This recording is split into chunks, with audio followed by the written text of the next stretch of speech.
ফারাবি, বন্ধু তুই এইখানে? ফারাবি, তুই আমার গায়ে হাত তুললি? এই ছোট লোকের বাচ্চা, তোর সাহস হয় কি করে তুই আমার নাম ধরে ডাকিস? তোর বেশভূষা দেখে তো মনে হচ্ছে এখানে কাজ করিস। তোর নামে কমপ্লেন করবো, বের করে দিব পার্ক থেকে। ফারাবি, তুই আমার গায়ে হাত তুললি? তুই মনে আমার চিন্তা পারস নাই? আমার চিনলে পরে তুই এই কাজ করতে পারতি না। তোদের মতো ছোট লোকদের দেখলে সত্যি খুব করুণা হয় রে। তুই কি ভেবেছিস আমি তোকে চিনতে পারিনি আর এর জন্য তোর গালে চড় দিয়েছি? ভুল, আমি তোকে চিনতে পেরেছি। তোর নাম সুজন, প্রাইমারি স্কুলে আমরা একসাথে পড়াশোনা করেছি। কি ঠিক তো? কি কইলি ফারাবি? তুই আমার চিনার পরও থাপ্পড় মারছস? শুন ফারাবি, তুই যদি আবার না চিনা থাপ্পড় মারতি না, আমার কোনো কষ্টই হইতো না। কিন্তু তুই যে আমার চিনার পরও মারলি, আমার খুব কষ্ট হইতাছে।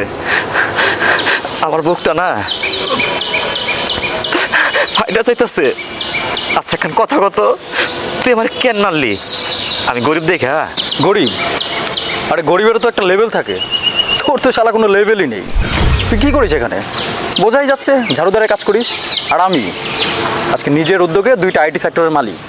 মানে অন্তত তোর মুখে তো আমার নামটা মানায় না, তাই না? ফারাবি, হতে পারে সে একজন গরিব মানুষ, তারপরেও সে তোমার বন্ধু। আর তাছাড়া একই ক্লাসে পড়লে যে সবাই এক জায়গায় পৌঁছাবে এমনটাও তো কোথাও লেখা নেই। তাই বলে তুমি তার সাথে এরকম ব্যবহার করবে? আই প্লিজ, অন্তত তুমি আমাকে এসব শেখাতে এসো না। তোমার কাছ থেকে আমাকে শিখতে হবে? আমি আজকে যে জায়গায় এসেছি নিজের যোগ্যতায় এসেছি। তুমি এসব কি করে বুঝবে? বাবার টাকায় চলো তো, এসব তুমি বুঝবে না। না ম্যাডাম, আমি কারো বন্ধু না। আর বন্ধুত্ব হয় সমানে সমানে। যার যোগ্যতা আমার নাই, সাহেব তো বইলাই দিল আমি সামান্য একটা ঝাড়ুদার, আর সাহেব হইতেছে 2টা আইটি ফার্মের মালিক, তাই না স্যার? ভাইয়া, অ্যাকচুয়ালি ও আপনার সাথে ভুল করেছে, দয়া করে আপনি ওকে ক্ষমা করে দিন, এই, please। তুমি কার কাছে ক্ষমা চাইছো? আমার সাথে বের হয়েছো, কার সাথে কিভাবে কথা বলতে হয় শিখোনি না? আরে ওর সাথে আমার স্ট্যাটাস তো যাচ্ছে না, ও আমাকে নাম ধরে কেন রাখবে? হ্যাঁ, এভাবে কেন বলছো? উনি তো কষ্ট পাচ্ছে। তাতে তোমার কি? এসব ছোট লোকদের জন্য এত দরদ থাকা ঠিক না। তাহলে অন্তত আমার সাথে সম্পর্ক রাখতে পারবে না। এই তুই যা এখান থেকে, যা। কি হলো? আমার কথা তুই বুঝতে পারিস নি? যা এখান থেকে। কোথেকে আছে এইসব? এসব আমার কাছে নেই। কেন যে এগুলা করতে যান স্যার? স্যার, ম্যানেজার সব তো বিশাল একটা ঝামেলা দেখা যাচ্ছে। বিশাল গন্ডগোল করছে স্যার। আপনি দেখতেছেন? আচ্ছা ঠিক আছে, কোনো সমস্যা নেই, তুমি যাও, আমি আসতেছি।